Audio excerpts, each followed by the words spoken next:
বাংলাদেশের প্রখ্যাত চিত্রনায়িকা ববিতার গুরুতর অসুস্থ হওয়ার খবর সামাজিক মাধ্যমে ছড়িয়ে পড়েছে, যা নেটিজেনদের মধ্যে তোলপাড় সৃষ্টি করে।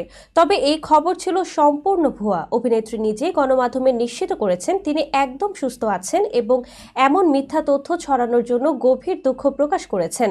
ববিতা বলেন, আমি ফেসবুক ব্যবহার করি না এবং বারবার বলেছি যে আমার কোনো অফিসিয়াল ফেসবুক অ্যাকাউন্ট নেই। এমনকি আমার নামে ভুয়া একটি ফেসবুক অ্যাকাউন্ট থেকে মিথ্যা খবর ছড়ানো হয়েছে। আমি এতে খুবই কষ্ট পেয়েছি। এছাড়া ববিতা জানান তিনি এর আগেও ওই ভুয়া অ্যাকাউন্টের বিরুদ্ধে আইনি পদক্ষেপ নিয়েছিলেন, তবে এখনো পর্যন্ত কেউ শনাক্ত হয়নি যে এই ধরনের মিথ্যা খবর ছড়াচ্ছে।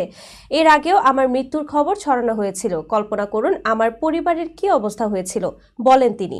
ববিতা আরও বলেন, আমি এখন ঢাকাতেই আছি, আল্লাহর রহমতে সুস্থ আছি। দয়া করে সবাই জানুন আমি কোনো ফেসবুক ব্যবহার করি না। গত সোমবার ওই ভুয়া অ্যাকাউন্ট থেকে ববিতার স্যালাইন লাগানো হাতের ছবি পোস্ট করে অসুস্থতার খবর ছড়ানো হয়েছিল, যা দেখে অনেকেই বিশ্বাস করে বসেন। এমনকি কিছু তারকাও বিভ্রান্ত হয়ে পড়েন। এ ঘটনায় ববিতা ভুয়া ফেসবুক অ্যাকাউন্টগুলোর বিরুদ্ধে কঠোর পদক্ষেপ নেওয়ার আহ্বান জানিয়েছেন।